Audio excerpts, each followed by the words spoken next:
The stars streaked past the viewports of the Meridian's Hope as Commander Elena Reeves stood on the bridge, watching the coordinates count down to their destination. She had made this journey to Valoran Prime 17 times in the past 5 years, and each visit felt like coming home. The Valorans were more than allies to humanity. They were friends, teachers, and the reason Earth had survived its clumsy first steps into galactic civilization. Dropping out of FTL in 30 seconds, "Commander," Lieutenant Harris announced from the navigation console. Elena nodded, straightening her uniform. She was bringing good news this time. The United Earth Assembly had approved a joint colony project on Kepler 442b. The Valorans would provide their legendary terraforming expertise, and humans would contribute mining and construction technology. It was another step toward the deep friendship both species had built since that remarkable day 12 years ago when a Valoran exploration ship had detected Earth's radio signals and decided to say hello. The ship shuddered as it dropped back into normal space. Elena expected to see the beautiful blue-green world of Valoran Prime, surrounded by the silvery dots of orbital stations and the constant traffic of civilian ships. Instead, she saw hell. "Dear God," Harris whispered. Valoran Prime was burning. Great sections of the planet's surface glowed red and orange where cities had stood just days ago. The orbital stations were nothing but expanding debris fields, tumbling through space in broken pieces. Hundreds of ships floated dead in orbit, their hulls torn open and venting atmosphere. "Scan for survivors," Elena ordered, her voice cutting through the shocked silence on the bridge. "Get me communications with anyone, anything down there." The sensor officer's hands flew across her console. "Commander, I'm picking up massive residual energy signatures. Someone used orbital bombardment weapons, multiple strikes across all major population centers. I'm detecting—" She paused, her face going pale. "Ma'am, I'm reading 6 billion life signs as absent. The planetary network is down. There's nothing left." Elena gripped the railing in front of her, knuckles turning white. 6 billion Valorans gone. The entire species nearly wiped out in what looked like a coordinated military strike. But who would do this? The Valorans had no enemies. They were philosophers and artists, scientists who spent their time making gardens bloom on dead worlds. "Commander, I have something," the communications officer called out. "A single ship, barely functioning heading-out system. Valoran design. They're broadcasting a distress call." "Intercept course, maximum speed," Elena commanded. "Get medical teams ready. Whatever happened here, someone survived to tell us about it." The Meridian's Hope closed the distance in minutes. The other ship was small, a civilian transport called the Eternal Dawn, and it looked like it had flown through a storm of shrapnel. Hull breaches covered its surface, and one of its engines was completely gone. It was a miracle the vessel was still flying at all. The rescue operation took an hour. The Eternal Dawn carried 43 survivors, most of them injured. They were the last remnants of the Valoran diplomatic corps, and their eyes held a horror that Elena had never seen before. They had watched their world die. Ambassador Kelleth was among them, though barely. The elderly Valoran had been hit by debris during the escape, and the human medical team worked frantically to stabilize him. His species had a different biology than humans, but the doctors did what they could. Elena stood by his bedside in the medical bay as Kelleth struggled to breathe, his four-fingered hand gripping hers with surprising strength. "Commander Reeves," he managed, his voice weak. "You must warn Earth. Who did this?" Elena demanded. "Who attacked you?" "The Galaxy Council," Kelleth said, and Elena felt her blood turn to ice. The Council ruled over thousands of species across the galaxy. They were the law, the government, the peacekeepers. They had welcomed Earth into the galactic community through the Valorans. "They sent the enforcement fleet, the Kreshnar warriors." "Why? What possible reason could they have?" Kelleth coughed, a horrible rattling sound. The medical displays above his bed showed his vital signs dropping. "You were never supposed to reach the stars, Commander. There were defenses around your son. Ancient weapons meant to destroy anyone who tried to leave your system. They should have killed you centuries ago when you first launched spacecraft. But they didn't. They were dormant, silent. The Council discovered this 5 years ago." Elena's mind raced. Ancient weapons around Earth's sun? Nothing like that had ever been detected, and humanity had thoroughly mapped the entire solar system. "The Council fears what sleeps near your world," Kelleth continued. "They believe humanity will awaken these weapons, these forbidden technologies from the old ones who came before. Our alliance with you was seen as contamination, as a risk to their power. They decided to send us a message through our destruction. They showed us what happens to species who befriend the Forbidden Ones. We'll protect you, Elena promised. The survivors, will take them to Earth, we'll keep you safe. Keleth's expression was sad. There are only 300,000 of us left, Commander, scattered across a dozen escape ships. My people are finished, but yours still has a chance. He pulled her closer, his strength fading fast. Find what sleeps in your darkness, Elena. Only the Forbidden can answer the Forbidden. When the Council comes for Earth, and they will come, you must find the weapons that should have destroyed you. They are your only hope. What weapons? Where are they? In the dark, Keleth whispered. In the cold places where light does not reach. They wait for their inheritors. His grip loosened and the medical displays began to scream alarms. The doctors pushed Elena aside, but she knew it was too late. Ambassador Keleth, who had laughed at her jokes and taught her to appreciate Valoran poetry, who had been at her side when Earth signed the Treaty of Stars, died on a human medical bed far from his destroyed home. The journey back to Earth took 6 days at maximum FTL speed. Elena spent most of that time in her quarters, reviewing the sensor data from Valora Prime and the testimony of the survivors. The attack had lasted 14 hours. The Kreshnar enforcement fleet had arrived without warning, ignored all attempts at communication, and systematically destroyed every city, every station, every ship they could find. It was not war. It was extermination. When the Meridian's Hope reached Earth orbit, Elena found the entire planet in emergency session.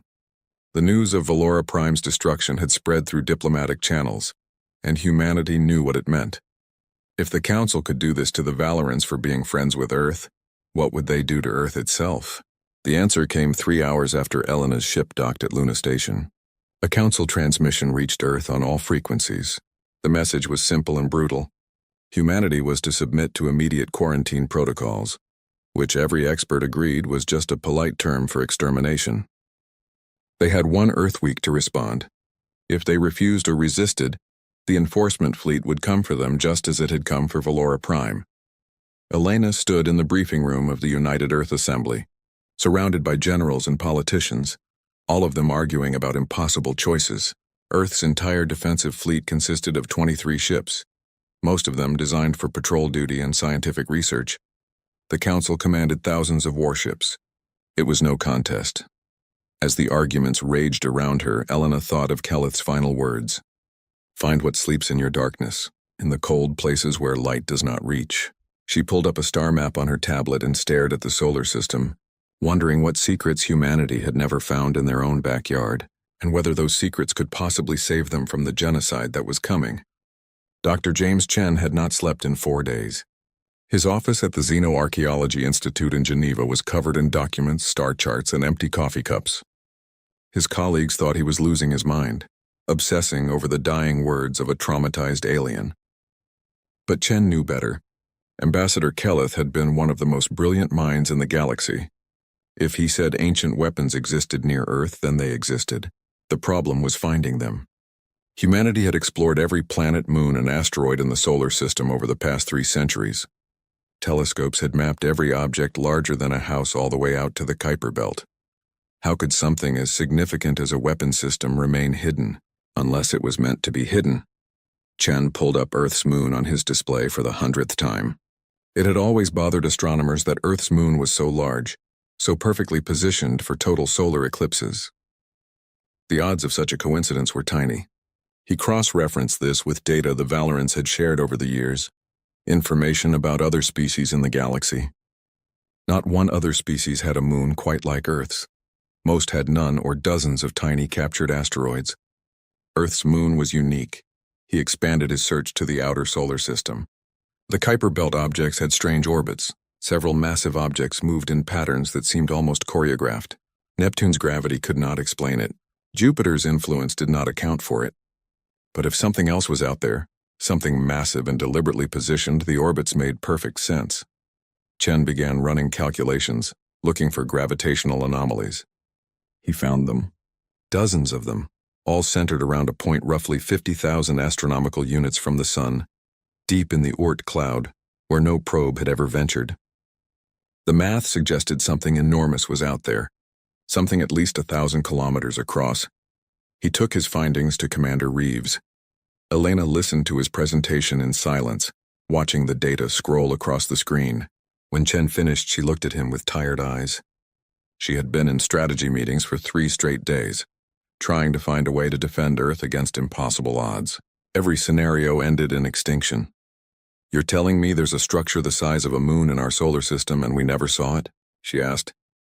"It's far beyond where we've explored physically," Chen explained. "And if it's designed to avoid detection, that would explain why our scans never picked it up. The Valorans had better sensor technology than us. Maybe that's how they knew something was there." Elena stood and walked to the window, staring out at the blue curve of Earth below. 5 days remained on the Council's deadline. "If you're right and there's something out there, can it help us?" Ambassador Kelleth believed it could. He called them forbidden weapons, technologies from old ones who came before. If they were meant to destroy anyone leaving Earth's system, they must be incredibly powerful. "Then we find them," Elena decided. "I'll get authorization for an expedition. Fast ship skeleton crew. We don't have time for anything elaborate." The Prometheus launched 36 hours later. It was one of humanity's newest research vessels, capable of reaching speeds that older ships could never match. Elena commanded personally.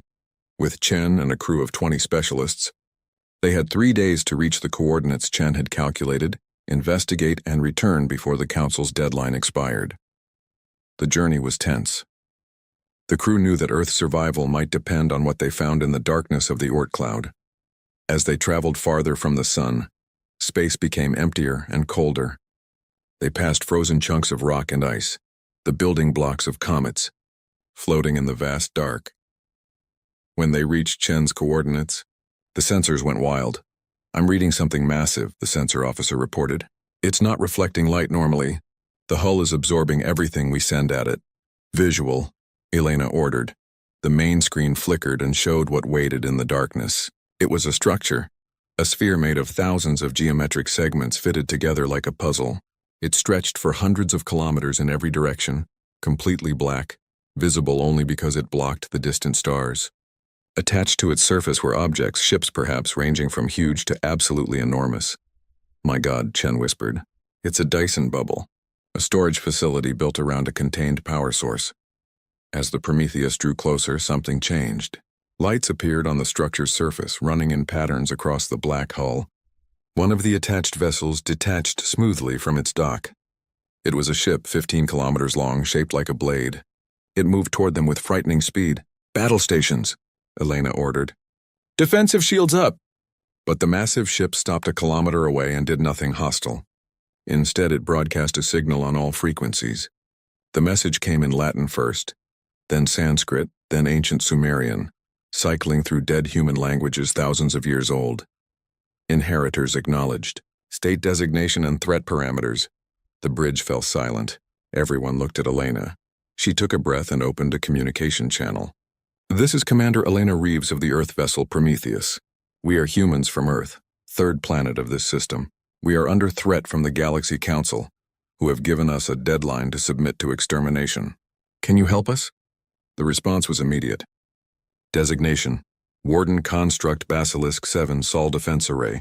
Threat: Galaxy Council. Classification: Primary Aggressor. Authorization to engage granted. "Who built you?" Chen asked, leaning forward. "Who created this defense array?" "Progenitors. Ancient humans. Technological apex achieved 50,000 Earth years ago. Mission: protect seed worlds until inheritor species reaches maturity threshold." Elena tried to process this. "You're saying that ancient humans built you? That we've been here before?" "Affirmative. Progenitors seeded baseline human populations across galaxy for unknown purpose. Defense grids constructed around each seed world. Purpose: isolation and protection until species develops independently to Type 2 civilization status. This unit's primary directive: prevent external interference with Earth development." "But you failed," Elena said. "We made contact with other species 12 years ago. The Valorans found us. Defense grid entered dormant status 12,000 Earth years ago due to unexplained cosmic event. All systems offline until inheritor presence detected at close range. Your vessel triggered awakening protocols." Chen was typing frantically on his tablet. "This explains everything." The Council knew about the progenitors. That's why they fear us. They think we'll activate ancient superweapons. They were right, Elena said quietly. She turned back to the communication. Basilisk 7, how many ships do you have? 10,000 warships in various configurations. Current operational status, 100 ships awakened and combat ready.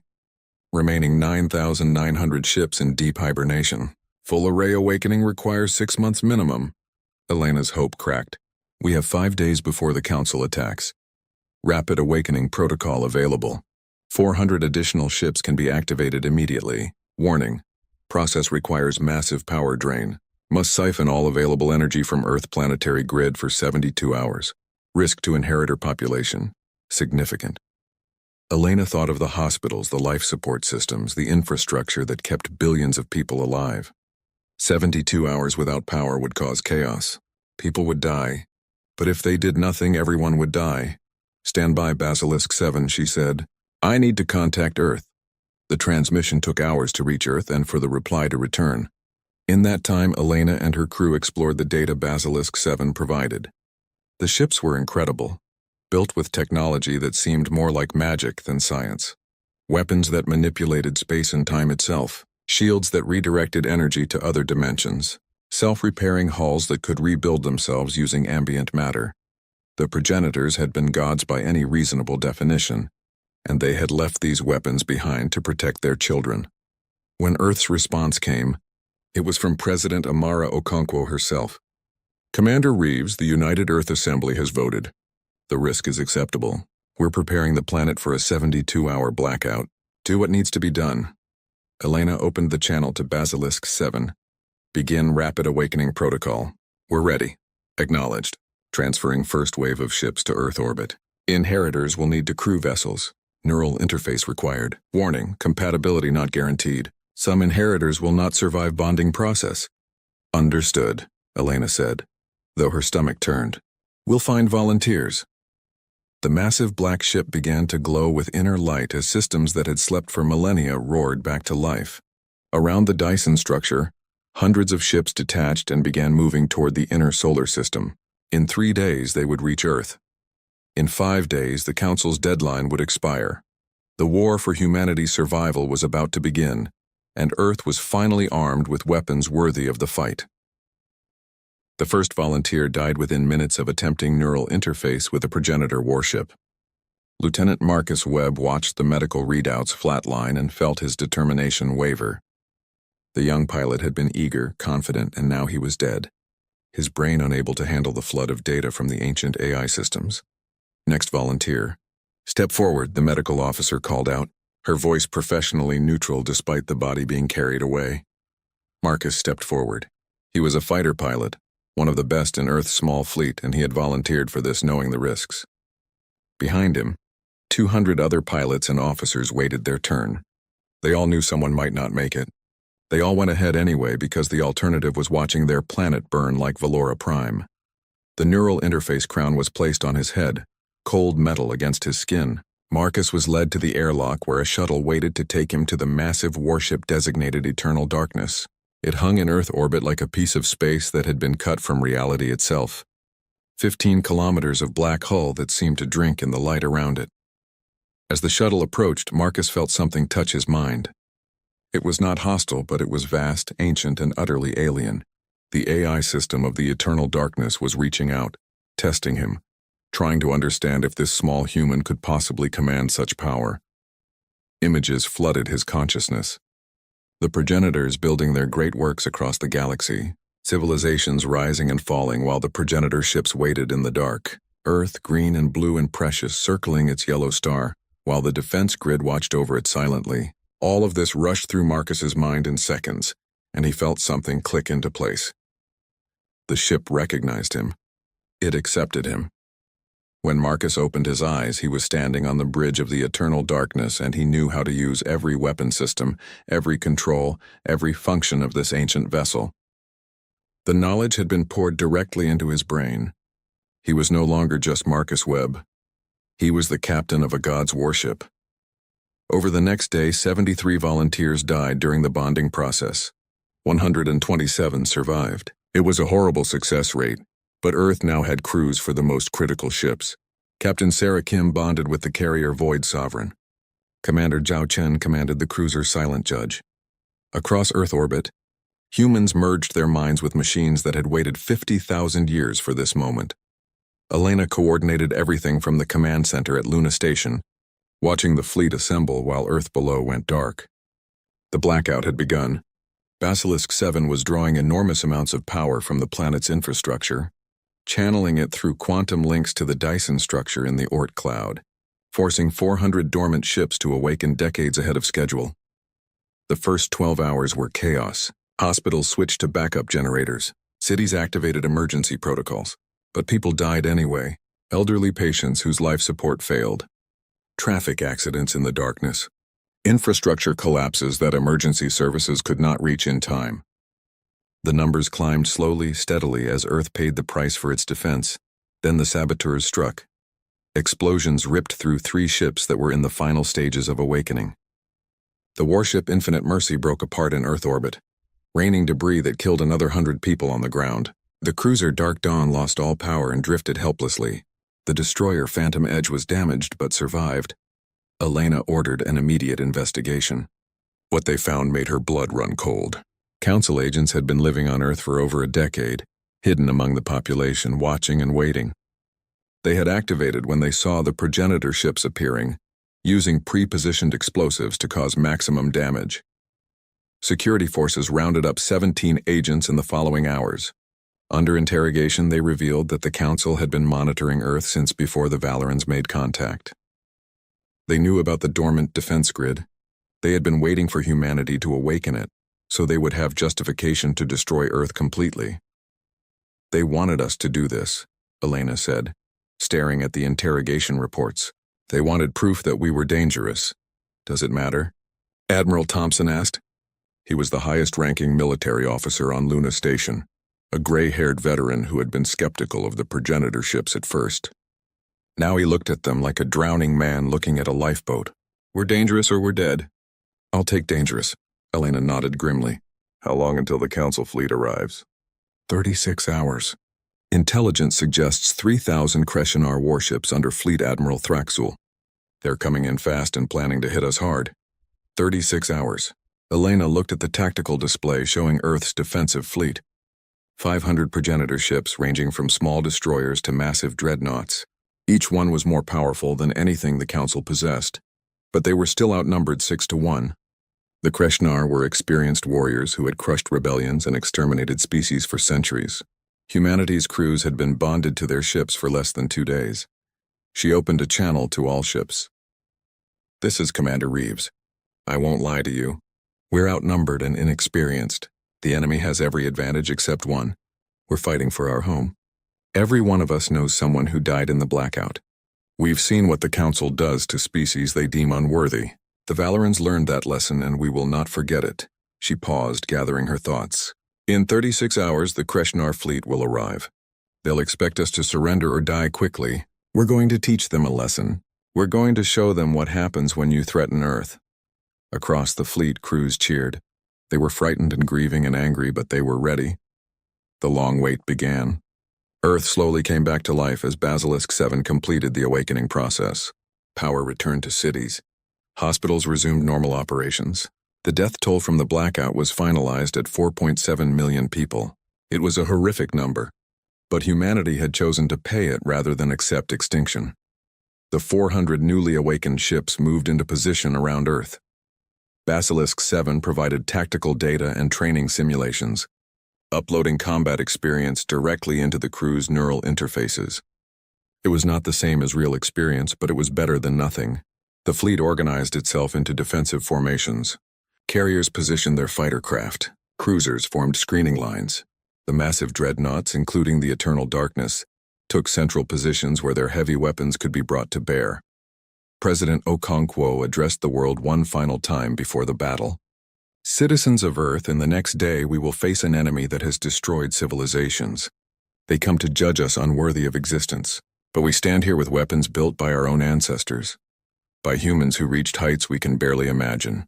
We stand with the memory of our Valoran friends who died for knowing us. We will not surrender. We will not run. We will show the galaxy that humanity does not ask permission to exist. Elena watched the speech from the bridge of her command ship, a heavy cruiser designated Revenant. She had commanded the diplomatic vessel Meridian's Hope when this nightmare began. But that ship had been destroyed covering Earth during the blackout. Now she commanded a warship and she would use it. The tactical officer called out, "Commander, sensors are detecting massive FTL signatures at the edge of the system. Multiple contacts, hundreds of them. Battle stations," Elena ordered. "All ships, this is it. Remember your training. Trust your ships, and make them regret coming here." On the displays, ships began appearing in normal space. Kreshnar warships painted in red and black, marked with the skulls of species they had exterminated. 3,000 of them, spreading out in attack formations, their weapons charging. At the center of the formation, Fleet Admiral Thraxul sat on the bridge of his flagship Conqueror's Fang and looked at the primitive defenders with contempt. He had destroyed 14 species personally. He had burned their worlds and scattered their survivors. These humans would be no different. Their ancient ships meant nothing. Numbers and experience would win this battle, as they always did. He opened a channel to the human fleet. "Your awakening of forbidden technology confirms your guilt. You will be cleansed. Surrender now and your deaths will be swift." Elena's response was simple. "Come and try." Thraxul smiled, showing rows of sharp teeth. He gave the order to attack, and 3,000 Kreshnar warships surged forward toward Earth. The Battle of Sol had begun, and one way or another it would decide the fate of humanity. Fleet Admiral Thraxul watched his vanguard fleet of 800 ships accelerate toward Neptune's orbit, where the human defensive line waited. He expected this to be over quickly. The humans would fire their weapons, achieve nothing against Kreshnar shields, and then die as his forces tore them apart. It was always the same with primitive species who thought courage could overcome superior firepower. He was wrong. The Eternal Darkness fired first. Captain Marcus Webb, still adjusting to the vast intelligence of his ship's AI, selected a weapon system he barely understood and pulled the trigger. A ripple of twisted space-time shot from the dreadnought's main cannon, moving faster than light itself. It struck the center of the Kreshnar vanguard, and 40 ships simply ceased to exist. They did not explode. They did not break apart. They were removed from the timeline, erased from reality as if they had never been there at all. The Kreshnar formation faltered. Thraxul leaned forward in his command throne, confusion replacing his confidence. What kind of weapon was that? The human carrier Void Sovereign launched its fighter wings. They were not ordinary spacecraft. Each one carried a contained singularity, a micro-black hole held in stasis. When Captain Sarakim's fighters reached the Kreshnar fleet, they released their payloads. Dozens of tiny black holes appeared among the enemy ships, pulling them apart with gravitational forces that ripped through shields and armor like paper. "All ships, engage," Thraxul roared. "Destroy them." The Kreshnar fleet opened fire with plasma cannons and missile batteries, weapons that had conquered 100 worlds. The progenitor ships absorbed the barrage on shields that bent reality itself. A few human vessels took damage, their shields flickering under sustained fire. But they held. Then the humans counterattacked with the full fury of their awakened arsenal. Commander Zhao Chen, aboard the cruiser Silent Judge, deployed a weapon that created zones of frozen time. Kreshnar ships caught in these fields stopped moving, trapped like insects in amber. His fleet mates targeted the frozen vessels with conventional weapons, destroying them before the time fields collapsed. The destroyer Phantom's Wrath used quantum torpedoes that existed in multiple dimensions simultaneously. They phased through Kreshnar shields as if the shields were not there, detonating inside the enemy hulls. Ship after ship exploded from within. Their reactors breached, their crews killed instantly. What Thraxul had expected to be a slaughter became a nightmare. His vanguard fleet was dying. In the first 30 minutes of battle, he lost 300 ships. The humans lost only 7. This was impossible. No species fought like this. No weapons should be this powerful. He pulled his vanguard back and reassessed. The humans had fewer ships but vastly superior technology. He needed to change tactics. Brute force was not working. Elena watched the tactical display from the bridge of the Revenant.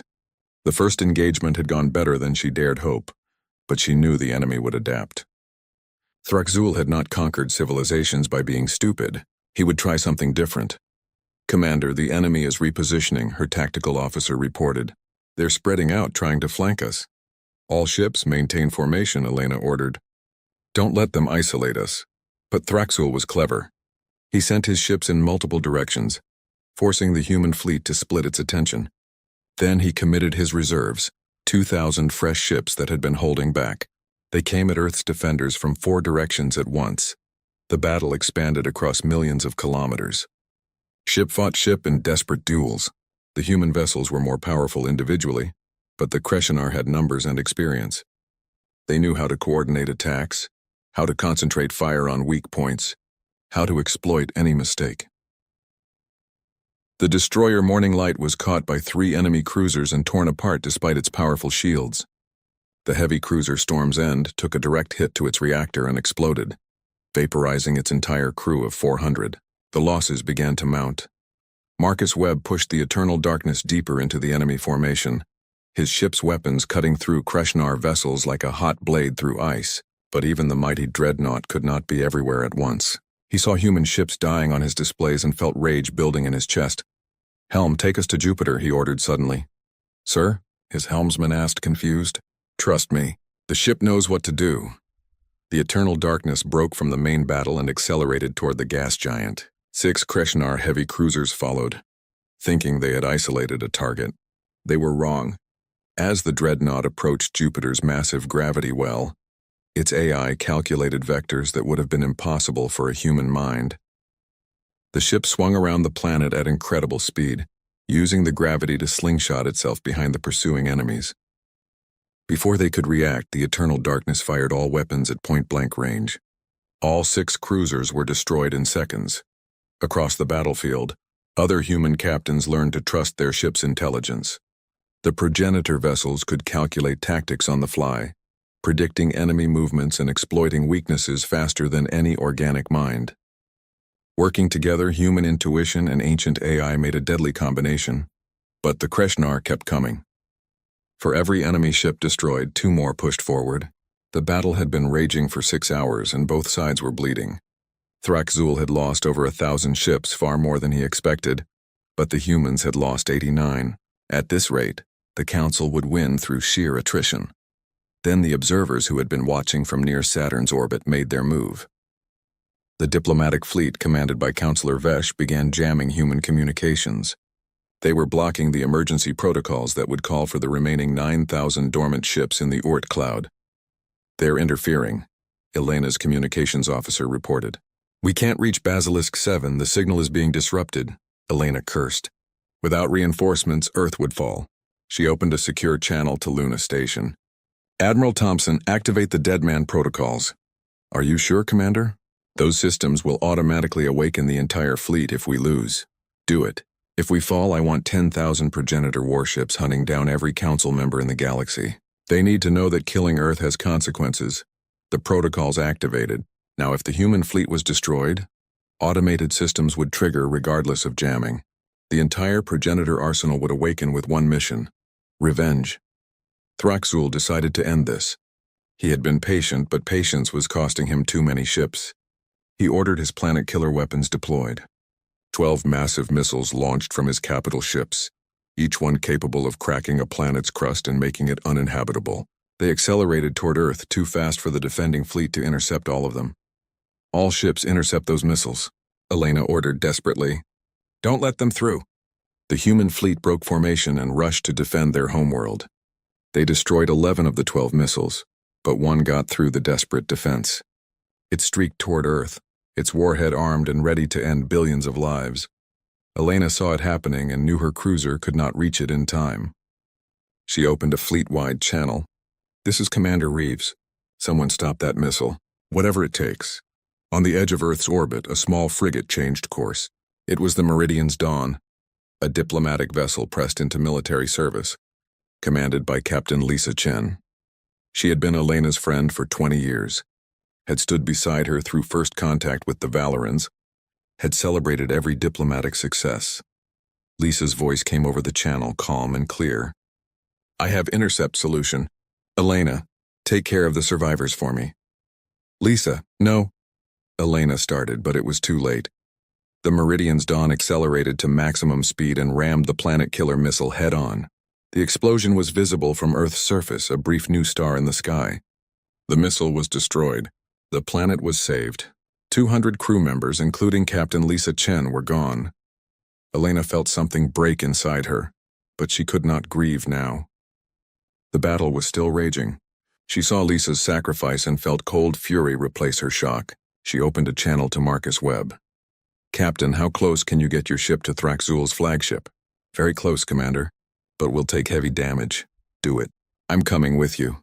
The Eternal Darkness and the Revenant changed course, driving straight into the heart of the Kreshnar fleet. Both ships took massive fire. The cruiser's shields failed and hull breaches opened across 3 decks. The Dreadnought's armor held, but its weapon systems were damaged. Still, they kept going, fighting through the enemy formation until they reached the massive flagship Conqueror's Fang. "Ram them," Elena ordered. "Commander?" "We'll be destroyed," her helmsman protested. "Not before I kill Thraxul." "Do it." The 2 human ships crashed into the Kreshnar flagship at full acceleration. The collision was catastrophic. All 3 vessels were crippled, drifting in space with power failing and hulls breached. But Elena had one advantage. Human boarding shuttles were already launching, carrying Marine teams in combat armor toward the enemy ship. Elena led the assault personally, magnetic boots pulling her through the breach in the flagship's hull. Around her, the battle continued as thousands of ships traded fire. But her entire focus was on one target. She was going to find Fleet Admiral Thraxul, and she was going to make him pay for everything. The corridors of the Conqueror's Fang were filled with smoke and emergency lighting.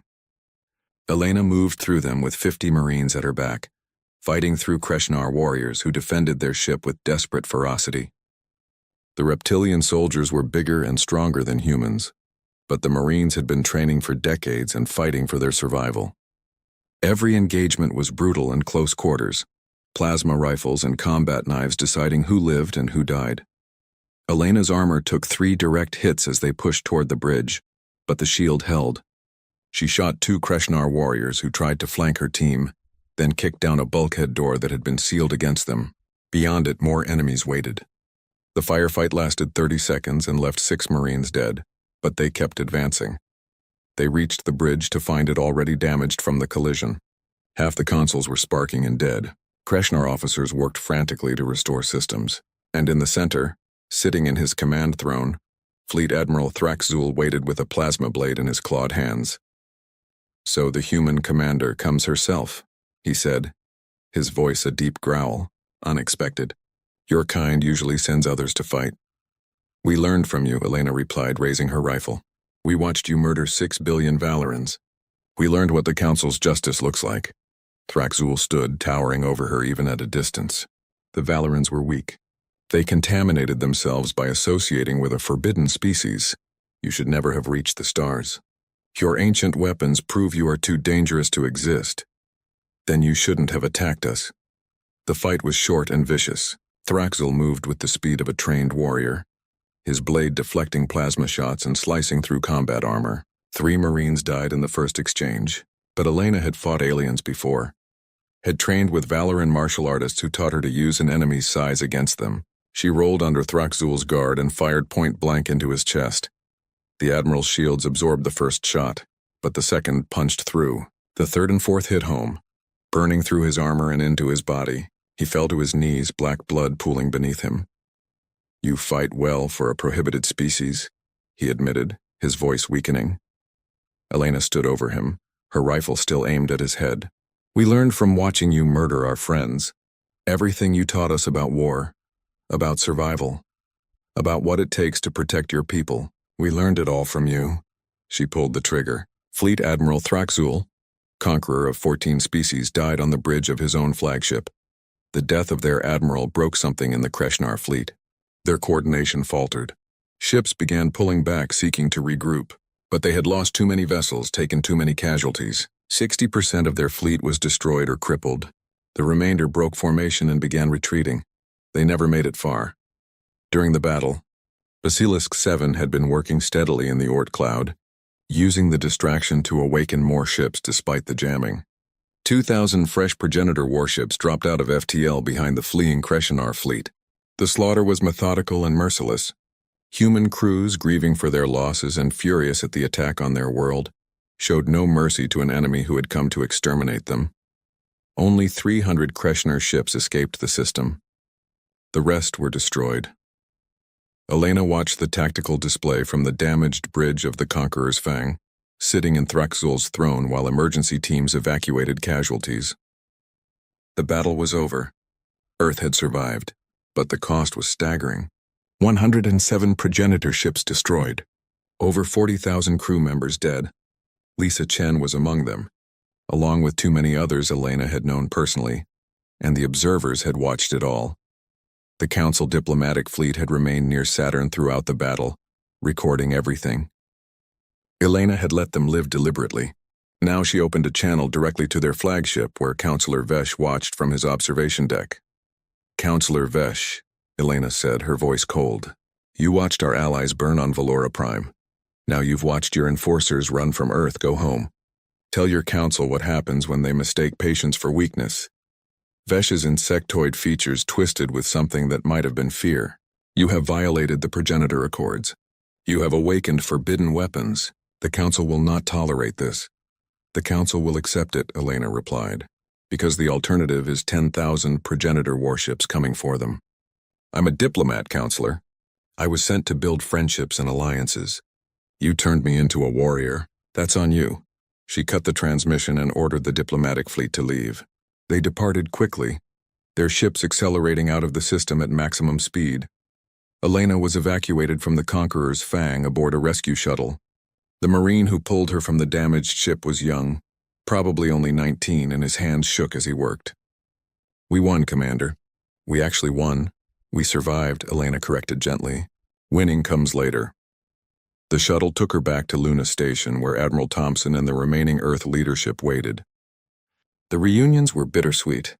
They had saved their world, but the cost was almost too high to bear. President Okonkwo addressed the planet again that evening. "Citizens of Earth, the immediate threat has passed. The Council's fleet has been defeated, but we paid dearly for this victory. 4.7 million died in the blackout that awakened our defenses. Over 40,000 crew members died in the battle.